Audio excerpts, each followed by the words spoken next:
remember one day he was laughing and he goes, I know I've had good sex before.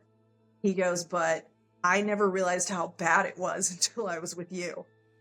He was 68 at the time. Now he's 69 and I'm 55. And it's like that we're at this stage in our lives having the best sex of our lives. When something is happening and someone is running, let them run with love. As much pain as I'm in right now, I got to experience love, even though it was brief, on a level that most people will never experience. Welcome to Beyond the Veil, stories of twin flames, divine union, and mystical encounters. Sit back, relax, and listen to your story today. My next guest is Nina Johnson, and you might recognize her name from a previous episode with Dawn and Julia. She is Dawn's ex-wife that was in their story, and she's a dear friend of mine, and she's a makeup artist and an intuitive, and she's here to tell her story. Hi, Nina. Hi, sweetheart. Good to see you. So happy to see you. And for transparency, between the two of us, we have so much energy that we keep having technical problems. So we're praying this works. Yes. Yes. Amazing. So yeah, you can go ahead and tell your story. I'll jump in if I want to jump in. And of course, we'll have a dialogue at the end. So either way. Love that. Okay, perfect. Thank you. So I had a session with you. I'm not quite sure how long ago that was now, maybe a month and a half ago. Yeah.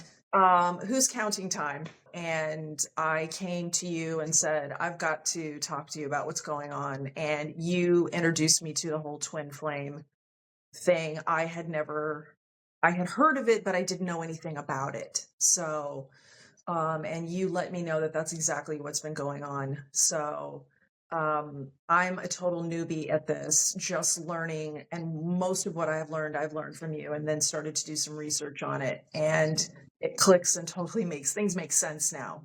So I am 55 years old. I'm very confident about talking about my age. I was married to Dawn, who's now married to Julia. We were together for 18 years. Highly recommend going and watching that podcast if you have not. It's a beautiful story, and he and I are great friends, and I love Julia. She's like a sister to me.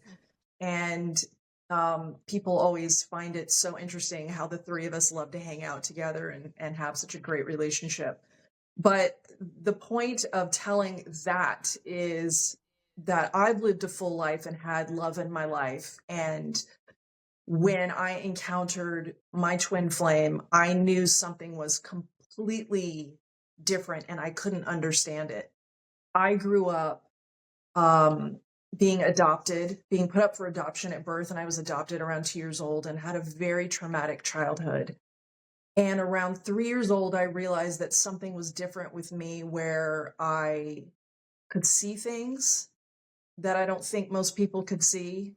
And you and I have discussed this, and you've had the same thing, starting off young. Yeah. And I knew things at a very young age. So I realized that I was what people call psychic, but I like to use the word intuitive. I knew things that were going to happen. I could read people. I could, someone could show me a picture and I could perfectly describe them. And I've been that way my whole life. And so my point for telling that is that when I met this person, which is almost 9 years ago now, I knew immediately something was vibrationally on a whole other level, is the only way I could really explain it. So what happened for me was in January, we're in December now, in January, it'll be 9 years that I first met this gentleman. And I was working in my friend's store on a street called Montana Avenue here in Santa Monica, which is where I live, in Santa Monica in California. And she had asked me to come in for the day to help her. And all of a sudden I'm there, just, I remember being in a great mood, kind of just making jokes and dancing around. And I was in the energy and the flow. And this guy walks in who's the complete opposite of any guy that I have ever dated. And so he's a little shorter, on the shorter side. He's blonde with blue eyes. I've always dated guys that are brunette with dark eyes, and a little bit taller and thinner. He had a little bit of a belly. And I remember he hadn't even looked at me. He hadn't even looked at me yet. He was standing sideways looking at something. And this massive bolts, it was like bolts of electricity, went through my entire body. My whole body was vibrating. And I was like, what in the hell's going on? And then for me, I get these, it's not an audible voice, but it's a voice within that has always been how my, intuitive abilities have always worked. I'll hear this, voice within. And this voice said, this is your guy. This is the guy you're supposed to spend your life with. And I remember turning my head to the side going, looking him up and down going, what? What on earth? And so when I was married to Don, we both have a really, we have a friend who he's a musician, and I predicted this guy was going to win a Grammy. And I remember when I predicted it, the very next year we watched him win a Grammy. And I remember going, you're smoking crack. This guy is not going to win a Grammy. What are you talking about? And I know this guy's going to win a Grammy. And then very next year we watched him on stage winning a Grammy for Song of the Year. So the minute that voice said to me, this is your guy, it was the same thing like our friend that won the Grammy. I go, you're smoking some serious crack right now. Like what? It's so funny how we fight that voice because we just can't believe what's happening. I was just like, there's no way. I haven't even looked at this man yet. He walks over, he looks in my eyes. And when he opened his voice, first of all, the eye connection was like, it was like looking in a mirror. It was weird. It was like looking in a mirror. And it was like he was family. I don't know if that makes sense. That makes a lot of sense. Yeah. And when he opened his voice and he started to speak, it was like the most beautiful voice I'd ever heard in my life. It was just this incredible, like I could just listen to him speak. I remember when he and I first met and we first started dating, one of my girlfriends had asked me something about him, and I said, if I got to look at his face every day for the rest of my life, it would be heaven. She goes, that's the most romantic thing I've ever heard anybody say. And once again, not the typical guy that I go for, but looking at his face was just pure bliss for me in heaven. So basically, he and I start to flirt, and I didn't realize that he was in a relationship at the time. And he and I had a nice little flirtation. He had told me his name. I had forgotten his name, and he left. So every single day for 6 months, I thought about him. And I kept going, why do I think about this guy every single day? I was going about my life. I was dating different people. I was having a great time. And at this time in my 40s, I was 47 at the time. I was definitely, let's just say I was having a very, very good time. I was having a really good time in my life. And I could not get this man out of my head. And it literally was every day. And so it was like that connection had clicked in. And now that we had met, my life was never the same. And I remember getting down on my knees finally and praying. I got down, knelt by my bed, and I go, God, I don't know what's going on with this guy. I can't remember his name. The blonde guy, the short guy with the blue eyes. I have to see him again. I have to see what this is. There is something here. What is it? I don't know how. I don't know when. I don't know where. But I trust you. Bring him back into my life. A week and a half later, my girlfriend goes, I need you in the store again. Can you help me? I had not been there in 6 months. And I said, okay, I'll come in. I was 5 minutes from leaving. It was almost 5 o'clock in the afternoon. And he walks in the door. He had not been in the store in 6 months. So I remember I looked up and at the sky and I just go, you kick ass. You're amazing. I got this. Like, don't worry, God, I got it. Just leave it to me now. I got it. So I had so much pep in my step, and I was just absolutely thrilled. And it was one of those things that has happened to me so many times in life where when you humbly ask God, the universe, whatever it is that your higher power is, like I believe getting on your knees is the most humble act before, your higher power. It just works. And I don't know why we don't do it more often. For me, it has always worked. And so I went right up to him. I said, hey, I don't know if you remember me. My name's Nina. And he goes, I totally remember you. And we just started connecting. And apparently that's when I learned he had been in a relationship for a year with this woman, and they had broken up about a month prior to him coming in. So he was fresh off this breakup. And he asked for my phone number, and the very next day he called me, and we were pretty much off and running. So we went and had lunch first. And I remember at lunch, it was almost like, I've never done drugs. I've never done cocaine, but it's what I would imagine cocaine to be like, because we just were like asking each other a million questions, and we were both vibrating with this energy. And he goes, I don't have butterflies. I don't have goosebumps. I can't explain what I'm feeling.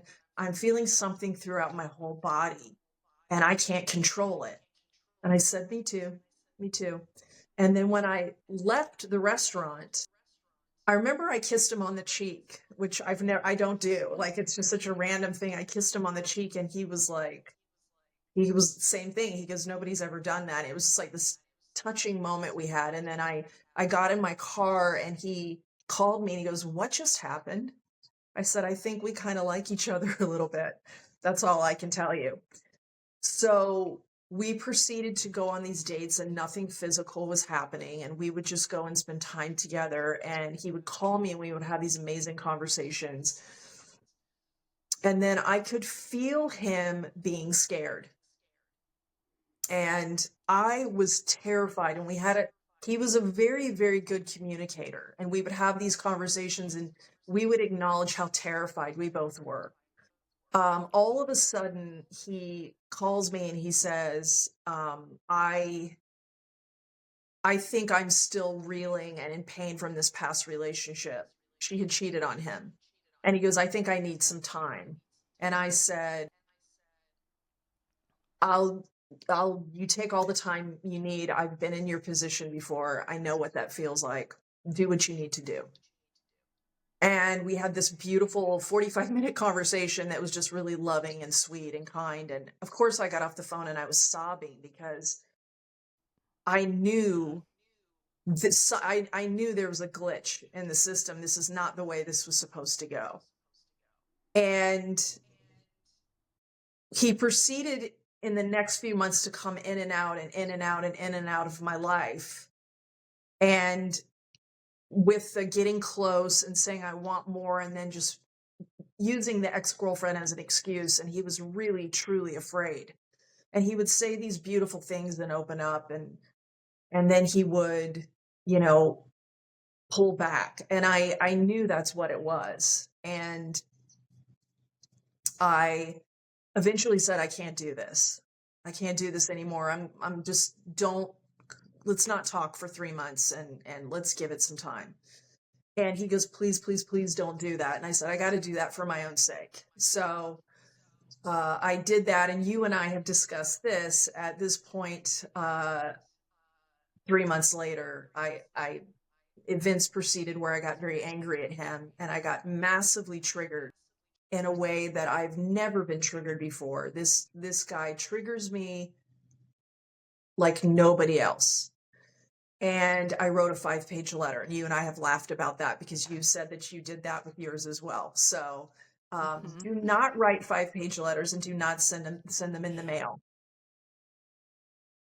Tell us about that. Yeah. So I actually had a therapist that said, write him a letter and tell him how you feel. And I said, and then burn it, right? And she goes, no, mail it. I fired that therapist. I remember putting it in the mailbox going, what are you doing the minute I did it? And I go, God, please don't let that make it to him right after I sent it. Oh, And he and I, to this, day, we joke about that 5-page letter. It's a joke. So it was not a joke for a long time. And that letter bit me on the ass for a very long time. So that put a definite wedge in things. What that did for me at that time was made me realize, why was I triggered that way?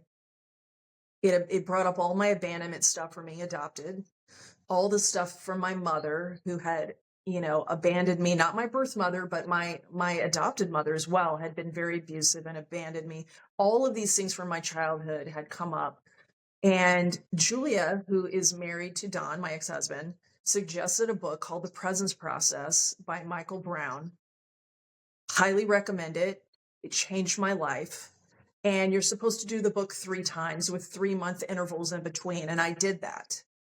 And it's funny, Don will not do the book. He's like, I do not want this activation. It activates the universe to bring things into your realm to trigger you so that you go from reactive to responsive. And boy, does it ever. So I did the book 3 times. And then I had grown up in Hong Kong and had always been drawn to Buddhism.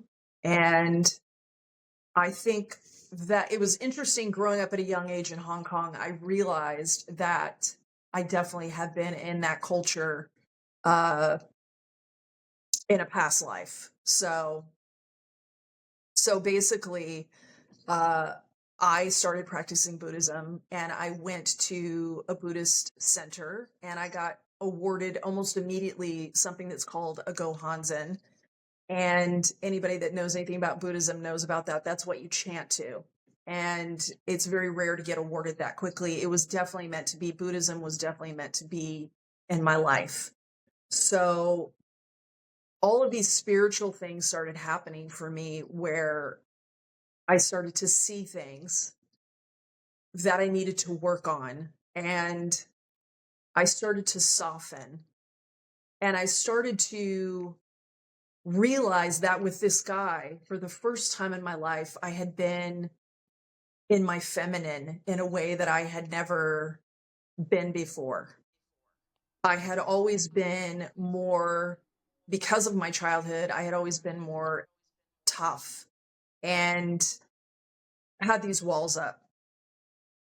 And so I tried to really become aware of that and tried to soften and become more and more in my feminine as well. So basically what happened in the last 8 years after that happening is he and I maintained a friendship and we worked very hard to get past the 5-page letter and the way that I felt that I had been hurt, the way he felt he had been hurt. And we watched each other date these other people. He would always have these short relationships. I would have these shorter relationships. Mine were usually 3 months to a year, as were his. And I can't speak for him, but I would always sit across from him and go, why on earth does he not see me? Why doesn't he see me fully? And the thing is, he always did, I later realized. And that was what kept him distant. It's funny how our minds always think things are one way and they really are the complete opposite of that. He was terrified. And through those 8 years, when we would always talk and see each other, he would always bring up things that pertain to us being together. And he would give me a list of reasons of why he wouldn't be with me. And then he'd always throw in, and I'm scared or afraid right in the middle. And then quickly, I'm busy with work, or I'm this, or I'm that. And I'm really afraid, and that's the one thing I always heard. I go, I scare the shit out of him. I scare him to death. And I'm real. And he's always been in these relationships that have been very superficial. And he and I are completely and totally opposite from each other. He's in the music business. You were saying that most twin flames, there's always one of them that's in the music business. He's on the business side. Yeah, it's very interesting. One of the things we bonded over was music. And he would always say to me, you know more about music than any other woman I've ever met. I'm like, but you're in the music business. He goes, I've never met anybody that loves and knows music the way you do. And so all these years would go by. This is one great story. I remember probably 5 years after we first met, I was living in a place where I was getting very, very, very ill, and I didn't realize what was wrong with me. And I knew when I would go out of town, after 3 or 4 days, I'd go, I feel a little bit better. And I thought maybe it was something I was eating when I was home. And then when I was away, I didn't have that food, and I was trying to figure it out. I was really ill. I was coughing up blood, and I was constantly on antibiotics. I was very sick. Oh my God. Later to find out, I had 3 tumors in my neck, which I'll finish the story. I go into Whole Foods on Montana Avenue. As I'm going in, he's coming out. We run into each other, and he goes, how are you? I hadn't seen him in a few months. And I said, I'm not doing good. I just came from the doctor. I've been coughing up blood. He goes, you have black mold in your home. He points at me. He goes, it's going to cost you $500 to get a mold expert out there tomorrow. Get him in there, and then call me when you have the results. It was like, talk about intuition. He saved my life. He was exactly right. The guy took the samples 3 days later. He goes, you have toxic black mold throughout your home. He goes, you need to leave it immediately. And I left that day.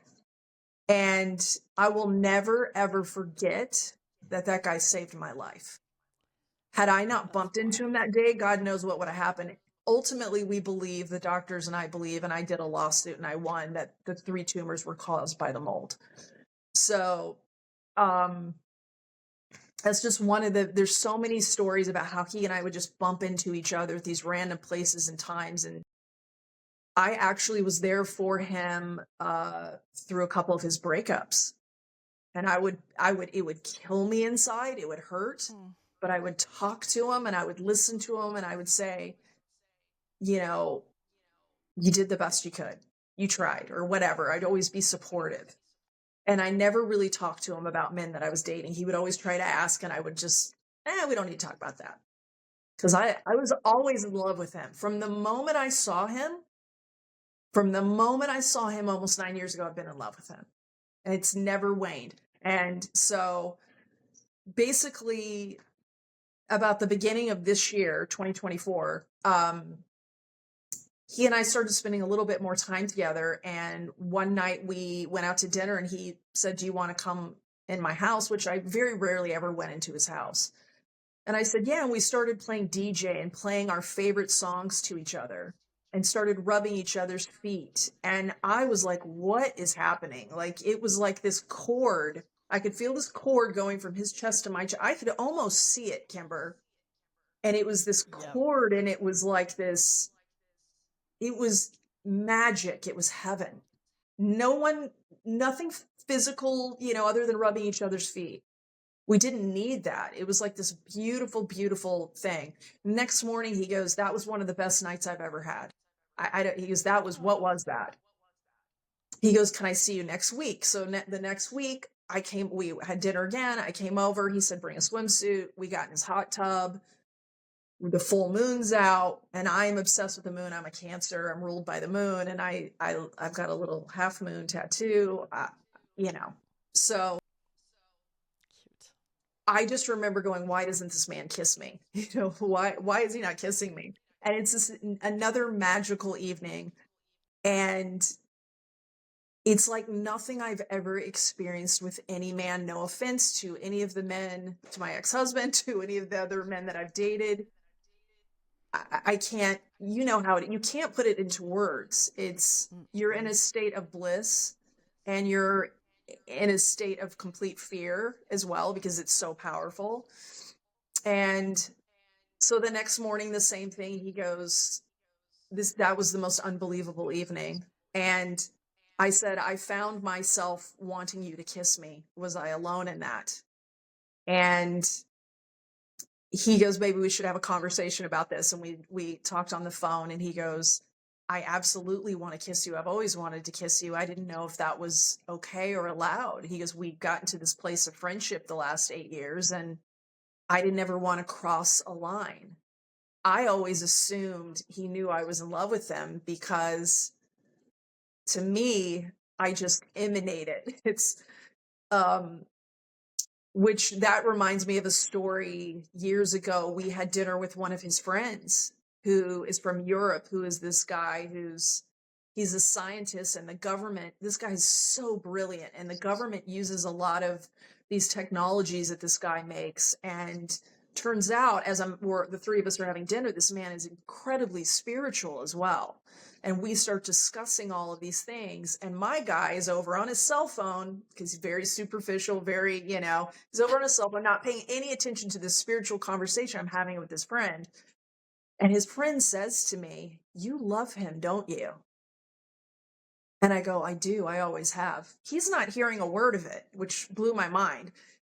And he goes, I go, you're intuitive. And he goes, yes. He goes, I can see how in love with him you are. So I always assumed the guy could see it. So basically we decide, we're like, whatever we do, we don't want to ruin this friendship that we have, but we're going to give this a go. And we start dating this year. And during this time that he and I were together this year, he has all this manic energy. And he's always, let's get up early, let's go for a walk. And I'm very zen, and I'm always calm, and I'm always like, let's relax. And so I always calmed him down and zenned him out, and he always gave me energy, and it just fit beautifully. Ever since COVID, he developed high blood pressure and not even going to get into that whole thing, but we have our theories on why his blood pressure all of a sudden became very, very high. Yeah. So he was dealing with that, and he would take his blood pressure with me almost every day. We would do it together. And I remember one night it was really high, and we were sitting across from each other, and I put my hands on his knees. Now, keep in mind, this is like, and I haven't described much about him, very superficial. I say it with love. There's no judgment in that. This guy is not your spiritual hokey pokey. He kept going, oh my God, I'm falling in love with a witch. I'm falling in love with a witch because, I like to white witch, please. But it's, he could see the power intuitively and spiritually that I, have. And so I put my hands on his knees and I said, I want you to breathe with me in and out. We're going to take your blood pressure again, and it's going to be way lower. Just breathe with me. I'm here with you. You're not alone. Don't be afraid. And I was touching him, and we took it, and it dropped 20 points within literally a minute. And that was what we did for each other. I'm not the kind of girl to get up in the morning. We were getting up every morning. We would have this amazing sex, and then we'd put our clothes on and we'd go for this power walk. And he was making me walk these 10-mile, like sweating my ass off walks. And that's not my thing. And I was in absolute heaven.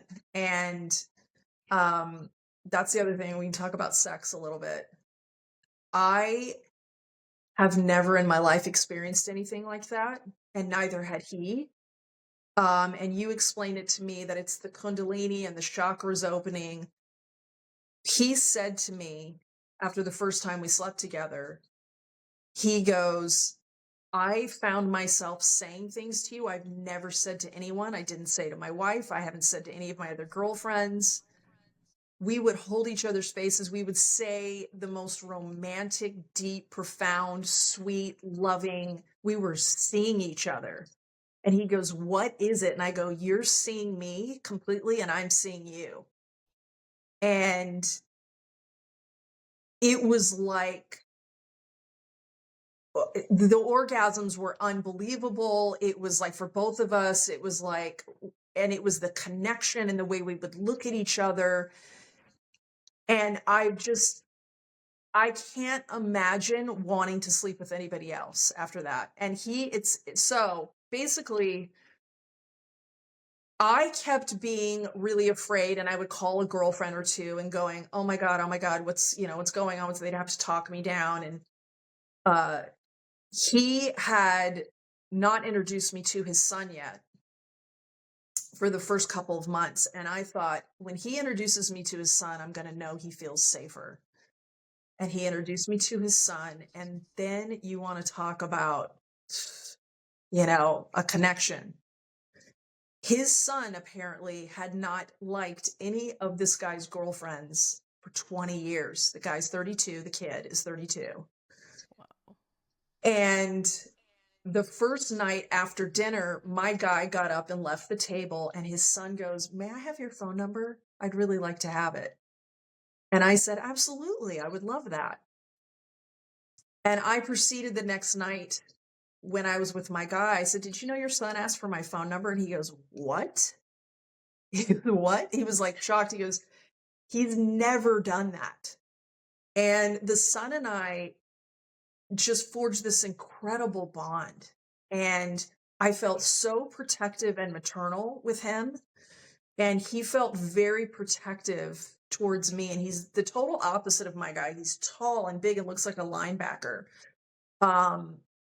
And he's a Cancer also. The son's wife is a Scorpio. My guy is a Scorpio. So we were like, how interesting. We've got the male, female Cancer, the male, female Scorpio. It's just a bunch of water, when the four of us would be in a room. And you let me know in the session, you go, that kid has been your son in a past life. And everything made sense because he had cut the tip of his thumb off, the son had, when I first met him. And I've told you the story where we were at the son's house and the son was asking his dad, who was on his phone, again, always on the phone. I'm not a fan of the phone. On his phone, for his work. And the son was in the bathroom. He goes, Dad, can you come in here and help me bandage my thumb? And his dad didn't answer. And I said, I'll come help you. Do you want my help? And he goes, yes, please. And I cleaned it and I bandaged it. And in that moment doing it, Kimber, I just was like, I've done this before. I've been with this. So I remember in the session, you go, he's been your son before. I just sobbed. If you remember, I started sobbing because I was like, and it's choking me up now. I cry more about the kid. It's funny, even than the guy. And that kid is so special. He's so sweet. And his father does not see the son the way I see him. And he would always talk to me and go, my son doesn't this and he doesn't this. And I go, you're not seeing what I see. He couldn't understand why his son was so tender and empathetic and all of these things. He wants him to be more the way he is, which is a go-getter. And so I was constantly like trying to go, no, approach your son like this and be this way with him. Now, he never says, I love you to the son. It's interesting. And that always broke my heart. And I always said, why don't you see? He goes, that's just not the relationship we have. We don't have that kind of relationship. And my guy was watching his son hug me every time that he would leave the house. He was coming over more and more and more because he wanted to be around me. And he was watching his son hug me and saying, I love you to me, and me saying it to him. My guy had not said, I love you to me. He was saying, I'm falling in love with you. And he'd make these little comments and these things, but I could tell he kept saying to me how afraid he was. And I had let it slip one night and I had said it to him. And he made some comment like, I knew this was coming. And I was like, oh, don't say anything. That's better than saying that. And so after a few months of seeing each other, one night he's in his hot tub and we're on the phone and we were supposed to see each other the next day. And he goes, he starts listing 30 to 40 things that he loved about me, just rapidly. I thought I was so proud of myself in that moment. And I go, I'd love to do that back with you, but I feel your wall keep coming up and down and up and down. And now my wall's coming back up. And I was like, well, how good of me here to be so honest. And, if I could go back in time, I would never have said that ever. But this is how we learn. Yeah. This is how we learn. And so the very next day he called me and he said, I can't do this. I've got this going on, this going on. And I said, don't do that. You don't have to do that. You don't have to make up shit. Like, it's okay. And he goes, yeah, I just think that I'm not in the same place that you're in. And what had happened was he got terrified because when I was making my little proclamation of your wall is up, I said, I'm starting to question everything. So yeah, I was questioning how he really felt. I was questioning where this was going, and I wasn't trusting the process. And so the next morning he ended it. I literally just sobbed. I was just sobbing. An hour later, he sent me a text and he said, I'm truly sad. Looking back on that too, he was wanting me to say something and I didn't. I waited almost till the end of the day and said, I think you made the right decision. I was running too. I didn't realize any of this until recently because, I kept looking at him like, at first I was, was hurt, angry, and all of these things. So he proceeds to start texting me. He called me one day, and when he called, I said, I would have never done that over the phone. We've known each other for 8 years. He said, when can I see you? Tuesday, Wednesday, Thursday, like that. And I go, I can see you Wednesday. I go over to his place.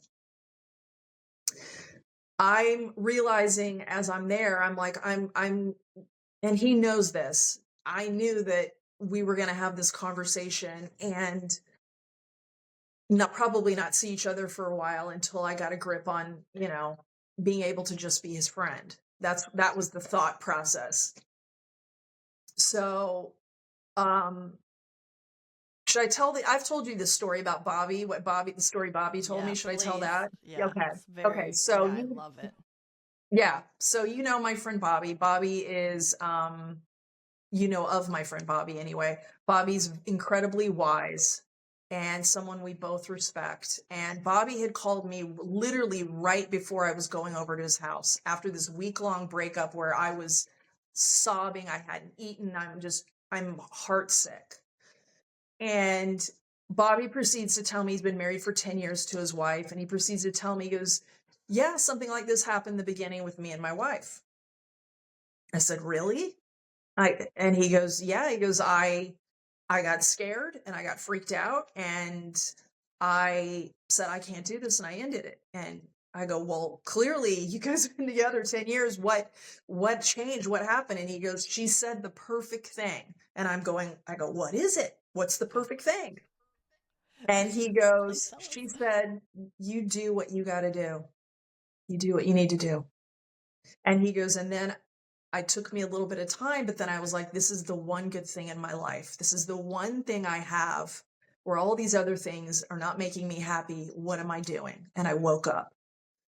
And he goes, that's what you say to him. You just say, okay, you do what you need to do. So I go over there.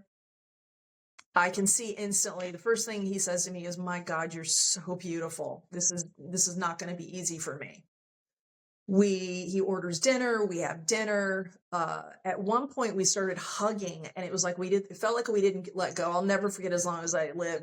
It's just this energy was going through us. We were one as we were holding each other. And at one point he looks at me and he goes, I think I might need therapy. And I kind of cracked a joke, but I was like, which I got to stop doing. But I was like, well, it's about time, And he was like, okay, wise guy. And, we sit down on the couch and I'm assuming this is going to be where we go, okay, let's take some time or whatever. And he puts his head in my lap. And I go, hey, what's going on? What's going on? But I start playing with his hair. He always used to take naps and put his head in my lap and he'd fall instantly asleep. And he and I both struggle with insomnia. So he would always fall asleep. So he put his head in my lap. Next thing I know, he pulls me in and he's holding me he's spooning me. We put on music, we put on a fireplace. And it was literally the most romantic evening I've ever had in my entire life. He looks at me, he grabs my face, and I see his complete face shift and his heart crack wide open. And I saw something I'd never seen in all those years. This light, it was the real him. And he goes, I love you.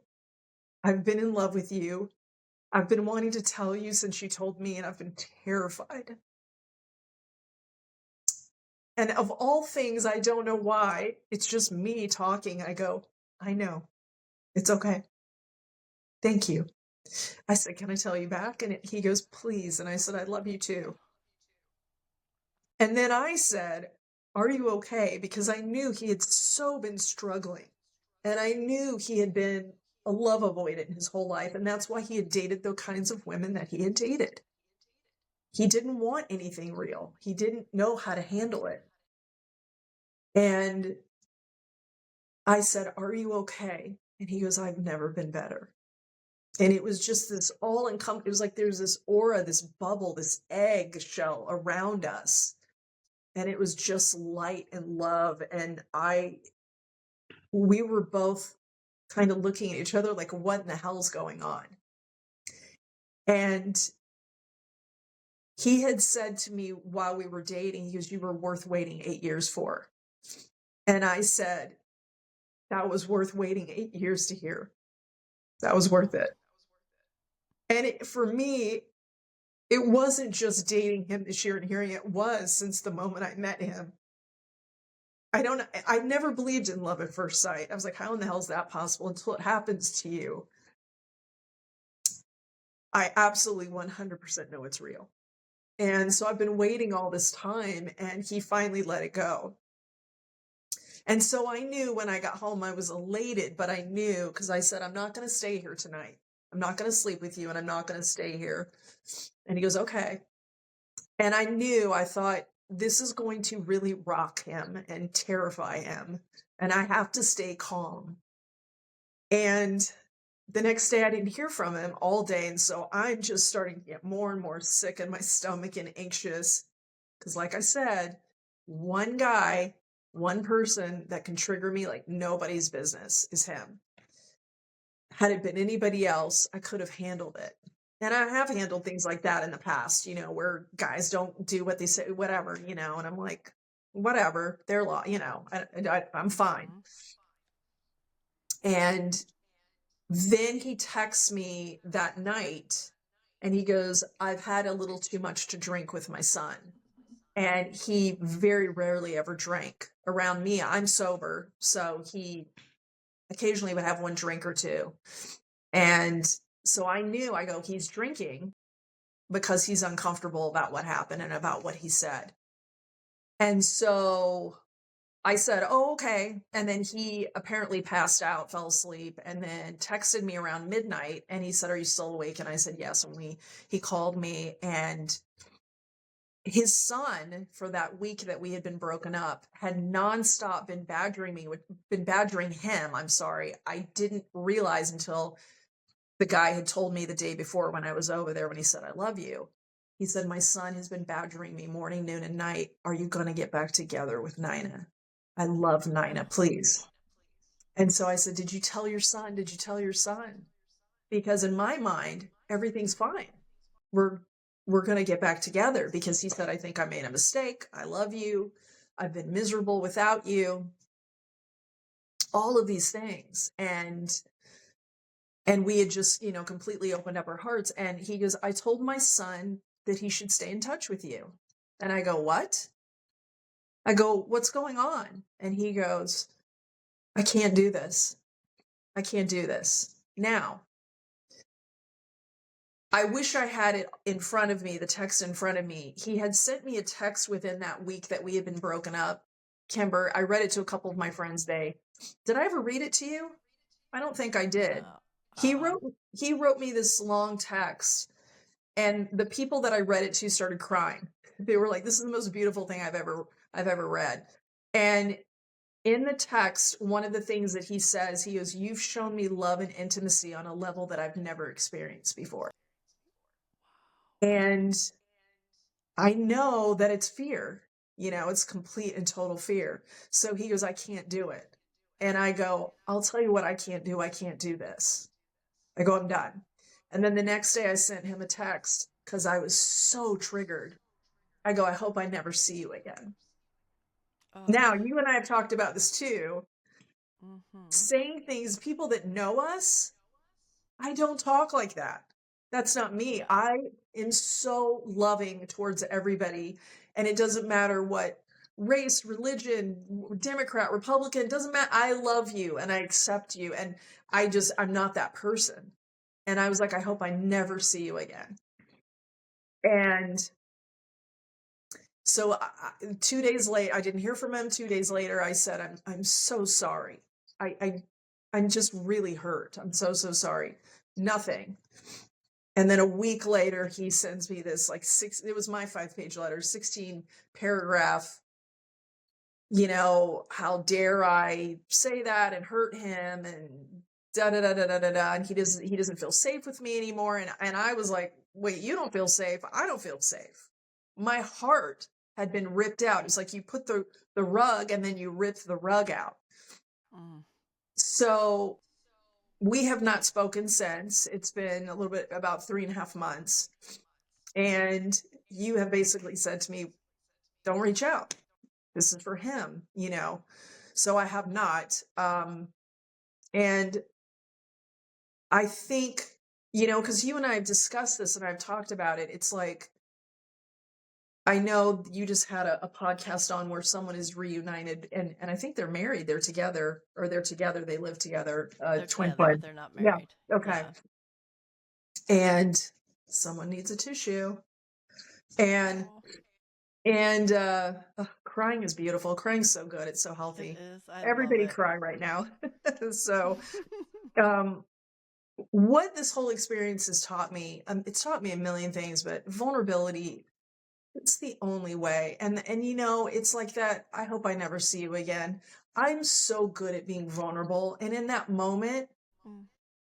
I should have just said, and I did say to him on the phone, I'm so deeply hurt, but I should have just stuck with that. Because anger just masks always pain and I was hurting. And it's just taught me there's so much more work to be done. There's so much more to see. There's so much more acceptance. And whether this whole thing, somebody could watch this and go, this isn't real. This isn't real. Whether he is truly my other half, a part of my soul or not, and I believe that he is, I should accept him for who he is and where he's at. And that's what I've learned and am learning is acceptance is the key to everything. So, so I wanted to show this too. This book, which we've talked about, it's called The Little Soul and the Sun. So when this guy and I broke up, stopped seeing each other the first time, almost 9 years ago, Don and Julia, my ex-husband and his wife, gave me this book because I was in so much pain going through it. And they had never seen me really mourn the loss of being with somebody before the way that I was. And they both signed the book. And this book, I highly recommend buying this book, not just for kids. It's a kid's book, but this book, every time I open it and I read it, I don't know about you, but it makes me cry. And it's every time. And it's basically, there are these souls up in heaven and they're waiting to be reincarnated. And I love that the little boy is blonde and it looks like he's got blue eyes, which I love that because it so, for me reading it, it made me think of me and my guy. It's the little boy basically is saying, I I want to learn more. I want to evolve. I want to grow. And how can I do that? And the little girl comes up to him and approaches him and says, let's go back down and I'll show you. He goes, I want to learn about forgiveness. And she goes, well, I'll give you something to forgive me for. And he goes, you would do that for me? You would do that? And that's such darkness. And she goes, I will totally do it, but don't forget to see that it's really me in that moment. And that's the thing, from the first moment I met him, I could see it was him. I could see that I'd been through this before with him, and it's not over. And I don't know what the rest of the story is. And I have to get comfortable with being uncomfortable with that. Yeah. But, and you've told me hang in there because it's not the end of the story. And I know that. I know that. It's very, very painful. And I think, and I told you, I said, if I do this podcast, I have to be really open and honest and vulnerable and talk about how painful, utterly painful this can be. This is not for the faint of heart. And I would have much rather had a soulmate, This is not a journey but you did say to me, it's interesting because you said to me in our session, which if you're in LA, or you can do sessions on Zoom, but I highly recommend doing a session with you. I've had several sessions with you that have completely changed my life, but, and I'm so grateful to you for that. But, it's, you've basically said in the session, hang in there, stick to your feminine side. This is not over.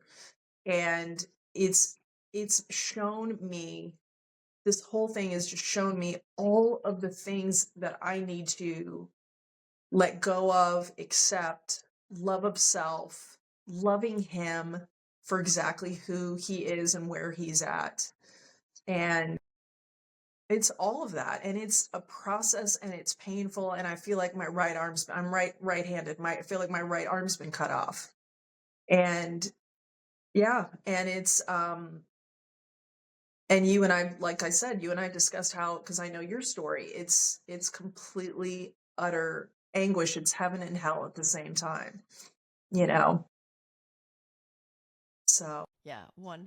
And I know it's not over. And every time I think my story's over, it's not over as well.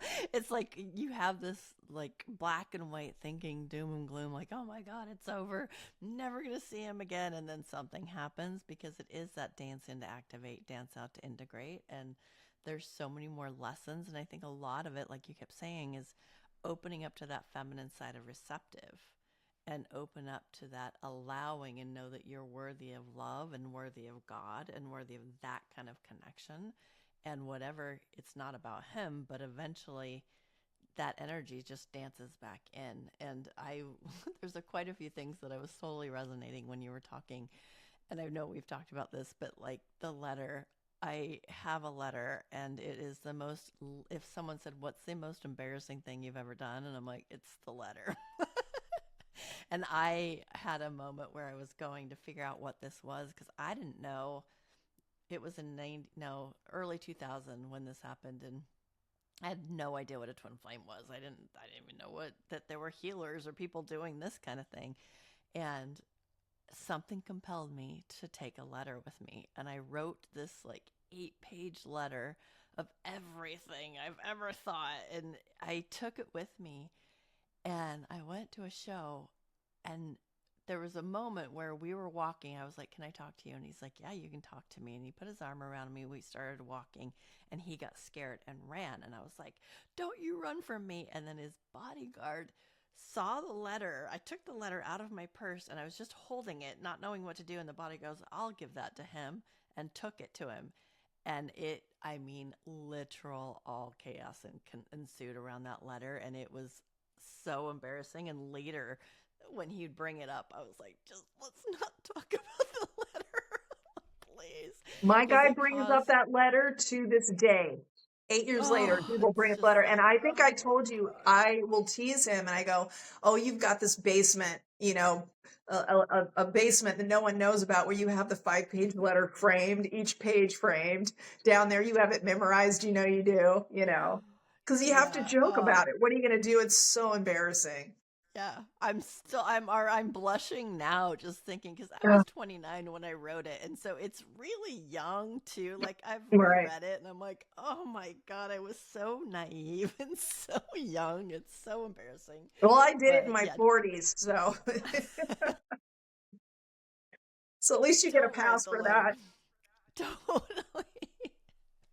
So funny. And the chord when you guys were sitting there listening to music, I love that scene. I just, for some reason, when you set up the scene, I see a record player and it just looks so beautiful. And the chord going back and forth, that's a real thing. If you haven't experienced this or you're wondering what this intense energy is, this chord that goes back and forth between the heart is such a real thing. I've always seen it with mine. I saw it was in about 2013. I mean, years after our story, but I saw him, and there was a moment where I was across the room from him, and first of all, what I saw was these light codes going between our eyes. It looked like the Matrix rain, but they were golden, and I was like, "What is going on with this information?" And I knew it was information, but it was information on a different level that I didn't know what it was, and it was going back and forth between us, and then it dropped in the heart, and I saw this golden cord going back and forth through our hearts, and it was just so bizarre. And then, someone might think, oh, you guys are just making this up, this is like you were feeling this emotion. And even just last year, one of my good friends went to a show with me, and she's like, halfway through, she's like, "Oh my God, like I see it." And I go, "What?" And she goes, "I see the golden cord going back and forth." And so when we were driving home, she goes, "You know me, I'm really pragmatic. I'm really about what's in front of me. Things, I have to just see things to believe things." She's like, "It's not that I didn't believe you before. It's just I've never seen it or experienced it, so I didn't quite know." But she goes, "Being in the room," and she's like, "With my literal eyes, I saw this golden cord going back and forth between your hearts, and the energy in the room was palpable." And I was like, "Oh, that's so cool." And she's like, "It's just once you see it, you can't unsee it." And I was like, "That is so cool." So Yeah. even having witnesses are really cool too, because this journey, it's so easy to think you're crazy. Like that's part of it is the doubt and thinking you're nuts. Like, oh, I've really lost my mind now. But even just having a session or that witnessing helps. Oh, someone else Yeah. has been through this, or listening to these stories. That's why we're doing this, because the stories I think are so healing to bring, like, I'm not alone in this. If I have, I told you this last night when we were talking. I have like three people I'm really close with that are in the same spot you're in. And it's just so brutal when you're in the deep separation and you think there's no way out. And it's just the crying and the purging of lifetimes. It's very challenging. Are you experiencing dreams or telepathy during this time? I definitely had dreams, and I was having a lot of dreams now I've had them throughout the time that I've known him, but I was having a lot of them in the beginning when we first broke up, where I'd wake up. I was kind of half asleep. It was waking me up. The dream was waking me up, is what it was. And I would hear him, like, in my ear going, "Hi, hi," really sadly, like he wanted to talk to me. And then I would wake up and I would start crying. Um, and it's funny because the night that he said "I love you" to me, which was the last night I saw him, he goes, "I had a dream about you last night. We were in New York together." He goes, "We were having such a great time. We were just, so yeah, it's interesting too, like when you were just talking about the cord and everything, he had told his son, because he told me that his son said to him, he goes, "I've never seen you like this with someone, Dad. I've never," and he didn't mean with me when he was with me. He meant who he had become when he wasn't around me. And I loved that, because "I've never Oh, seen you be who you are, the way that you are, since you've been with her." Oh, His son, a side note too, his son sent me a text right after the breakup and said, no matter what happens with you and my dad, I will always love you. Really, really sweet. Really sweet. so, so sweet. Oh my Yeah. God. That's when, speaking of like that kind of energy, the intimacy, how did you experience it like in your emotional body, in your energy body? Was it different? I know you said it was different than any kind of intimacy you'd had with someone else, but how did that feel? What did that feel in your energy fields? So I remember when he and I, at the beginning of the year, because we hadn't really done anything physical when we dated prior. So Wow.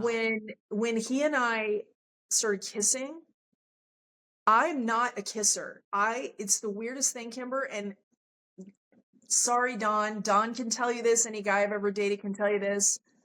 I've never really wanted to kiss anyone. I can't explain it. Sorry, I'm still got runny nose from crying.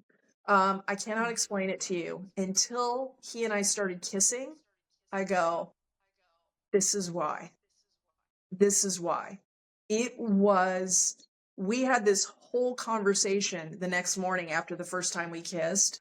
He goes, that was energetic, passionate, complete, uh, spiritual. He listed all these adjectives. He goes, I could not describe this enough. He goes, this was an elevation on it. And every time we would kiss, he would have to stop and he'd go, he'd take a breath and he'd go, what on earth is this? It was that intense. And all I can tell you was I couldn't get enough. It's like he would always wrap himself around me in bed and kiss all over my face. And, um, I'd never had anybody do that before. It was so vulnerable and intimate and sweet. And the way we held each other, and we had all these like little inside joke things physically, sexually, that came about, that we would, it was like, and he just goes, I've never experienced anything like this. And I was like, me either. Me either. Not even close. And it's one of the things too that I left out is I remember one night he did say to me while we're together, he goes, it's always been there for me too. And I go, oh, really? And he goes, it's always been there for me too.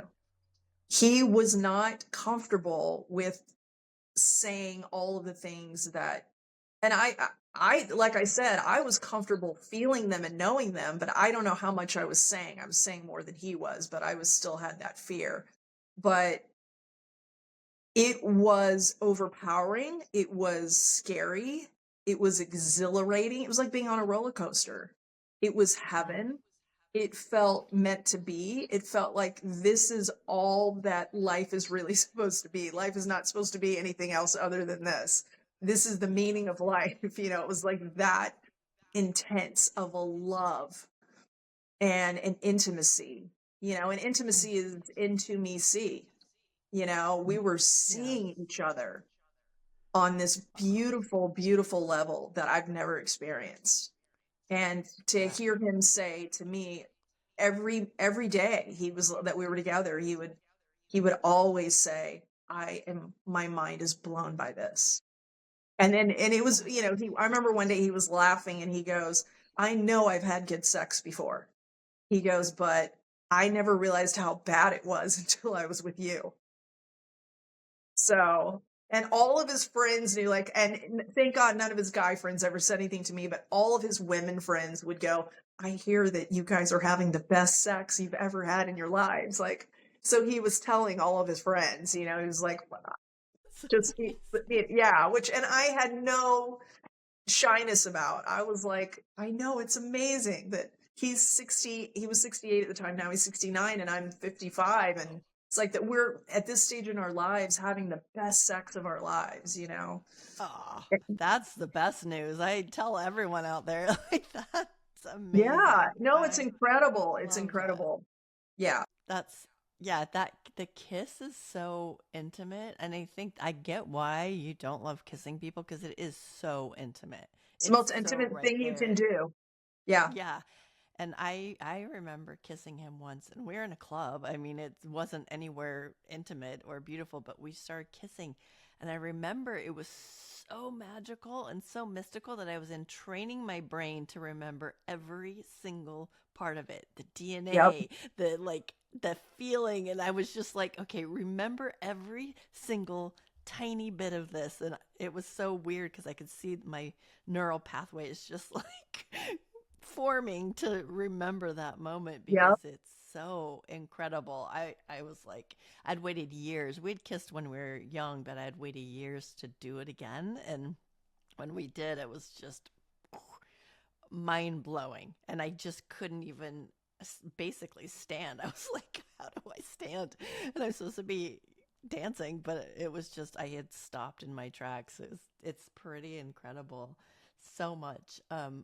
For you, because you've always been psychic and intuitive and seeing beyond the veil and had really interesting experiences as a child, what other gifts have opened up for you? Have they, or did they validate them more? I'd say it validated it Biggest. more. I've always had it, and that's something you can talk to Don about. Don and Julia both can tell you, but Don, has known me since I was 22, 23. Um, I've always had it very strong, very strongly. Mm-hmm. And so it's definitely opened it up more. Um, I remember one day he was asking me, he goes, well, he started to learn that I was intuitive. He started to see that, and I'd never opened up about that with him before. He goes, well, what's going to happen with you and I? Since you know everything, and it doesn't, when you're intuitive, it usually doesn't work for yourself, but we get Mm-hmm. things, and sometimes that definitely happens. But I remember wanting to go, oh, we're going to get married one day. We're going to, because in my mind, from the day I met him, I was like, this is the guy you're spending your life with, and I just go, I don't know, not sure, you know, like that kind of just, but it's, and more will Yeah. be revealed. And hey, if I never see him again, I'm going through that thing where I'm like, is that worth the pain I'm feeling right now? And I'm sure other people in the situation need to hear this, so was that worth the intense, horrific pain I'm feeling right now, this separation? Or would it have been easier to have not experienced that in case nothing ever transpires again, and if nothing else ever happens with him, um, is worth it. Is worth it. It is Um, worth it. And if you, you had a chance to do it again, would you do it again? I, without a hesitation, because as much pain as I'm in right now, I got to experience love, even though it was brief, on a level that most people will never experience. And they can be with somebody for a lifetime, and they'll never have felt a tenth, a hundredth, whatever of what I felt. Um, and I know that because I have a lot of friends in long-term relationships, and I know it ain't on this level. You and I hear things all the time, Yeah.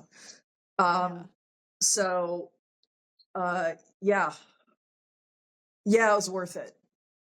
I'm in a lot of pain though, and every day I just get up and go, I love the St. Francis prayer. I don't know if people are familiar with that. Are you familiar with the St. Francis prayer? Hmm. Every day I get up and Yeah, I just grew go, up Catholic.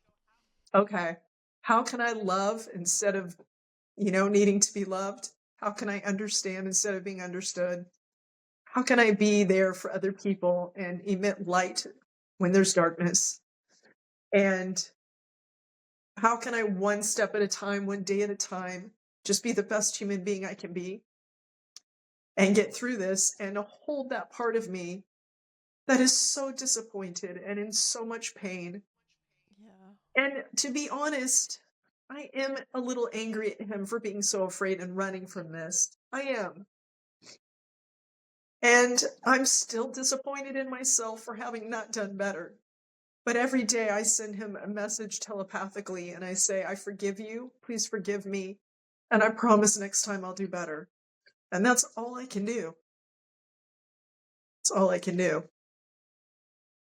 Yeah, I love that because I can tell you someone who's been out of it for so long. Like I've been doing the healing. He and I have been on our journey for, God, 32 years now. And there's a moment when I blew up my entire life for this. I had the husband, the two kids, and I lost like literally everything. I got to stay home with my kids. He took made all the money. I had the whole white picket fence thing, and I literally like the universe dropped a bomb in it. And sometimes I still get so mad, and I'm like, should I have stayed with Matt? Like, why did I do this? Why did I go on this perilous journey? And I'm so upset when I get in the fear or get in the contraction stage.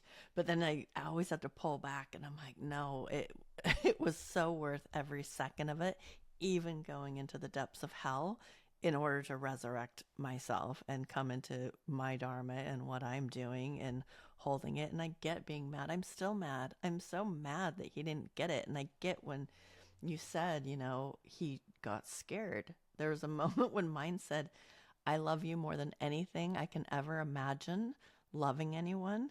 So I'd rather not. And I said, what do you mean? And he goes, well, if we got together and you didn't like me and you Yeah. didn't accept me, then it would destroy me. So I'd rather not. And I was like, that makes no sense. And he goes, it makes perfect sense. So I'm just going to walk away. And I was just like, what? And I think from that, I told you one night when we first started dating this year, every time I would walk in his place, he finally said to me, he goes, if you don't walk up to me immediately and hug me and embrace me and kiss me, he goes, I feel rejected. And like so sensitive. This guy was he has this whole like I'm conquering the world, I'm doing all wheeling and dealing bullshit.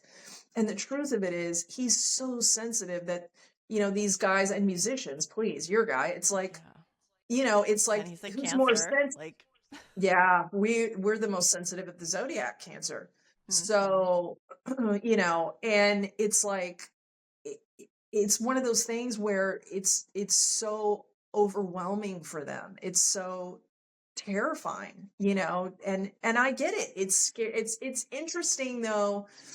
No offense, men, but we as women are always the ones that we always are the ones that go, I might get rejected, I might get hurt, I might get annihilated, I might sign me up. We're the ones. Now, I was adopted. I found my birth parents. I grew up with a brother who was also adopted. He would not go search for his parents. He was too afraid. I knew, I did all the research. It's a 50-50 crapshoot. 50% chance you get rejected again. I said, sign me up. Women are the ones that we face the fear more. And look, it's okay. My point, I'm saying this out of love for men, it's not a cut down. We need to see them for the sensitive souls that they are. But from society standpoint, have been taught not to allow that to show. And the truth is, they need to feel loved probably even more than we do.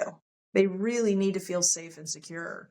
And it's a very scary thing for them. And I had no clue until this whole process how much so that is the case. I have more Wow. understanding now towards men, and I'm grateful for that.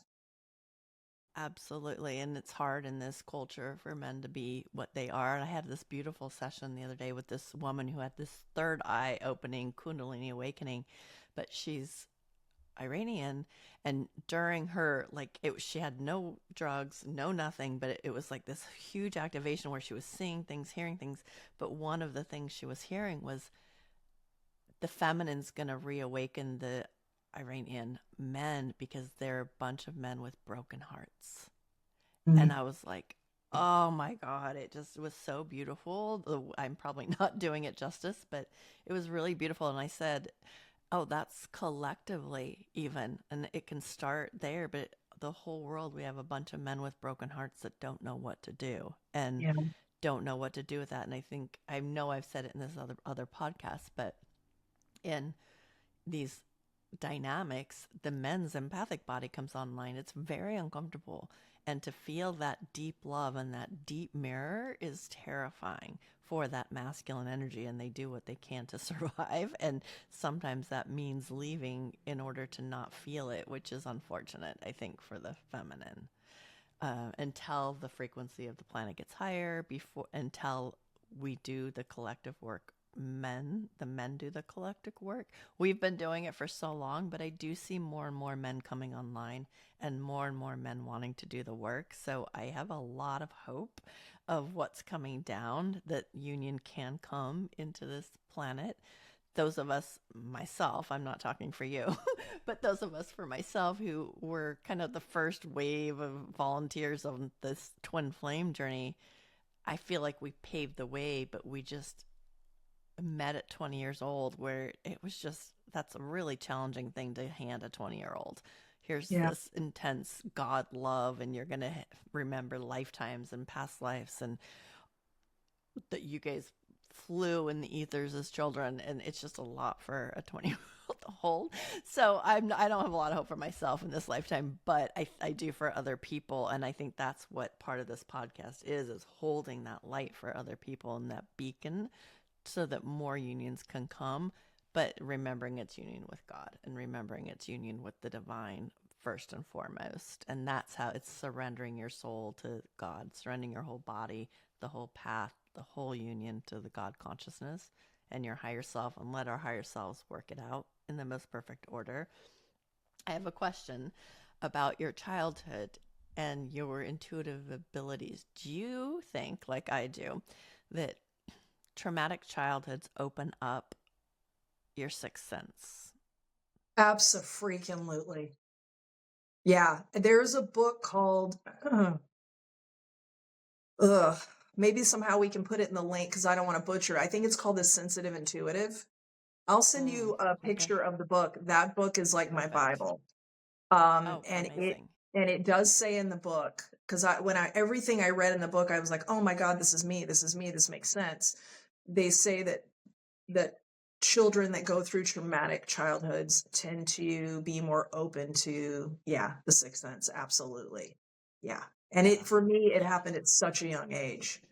So Same, yeah, same. Yeah, I don't remember before four it being open like that, but I do have memories, crazy yeah, memories before four, but 4 years old when it seemed to really come in line for yeah, me. me And too. 3, 4 years old. Yeah. yeah, that's Yeah. so fascinating. Would you come back and we can talk about our crazy childhood experiences? I would love that. Yes, I would absolutely love Okay. that. Yeah. Yeah, Nina and I have some really wild, not even twin flame related, but crazy stories from our childhood of being psychic and open. So I would love to just have a tit for Yes, tat please. type of Please, please. back Yes. and forth. Okay, amazing. So, our last question: what kind of advice would you give to someone going through this? And I know there's quite a few of you out there, but what do you wish you would have known beforehand that would have helped? Something that I knew but didn't do, which is trust the universe, pause, continue to take a breath, and do not react. And when something is happening and someone is running, let them run with love. And don't put yourself in a position where you're going to regret something you said, where you're going to be angry at them, and most importantly, yourself, because that's the hardest one, is to always to forgive yourself. Yeah, So trust, pause, breathe, let people be who they are, and send them without to learn what they need to learn with love. And that is much easier said than done. It's a discipline, like taking a shower, doing your stretches, eating healthy. Anything that we do that's self-loving, it is a practice. This is not something we snap our fingers and it just happens. So practice it. Practice it daily. Yeah, that's the advice I would give. beautiful. Beautiful, beautiful. Thank you so much. I'm so grateful, and I can't wait till our next meeting. I love you, sweetheart. Thank you for watching Beyond the Veil. Please like, subscribe, and share so we can grow our channel. If you have a story you would like to share, please email nandipresents@gmail.com. If you're interested in classes or personal sessions, please visit nandi.co, Nandi.co, and have a magical day.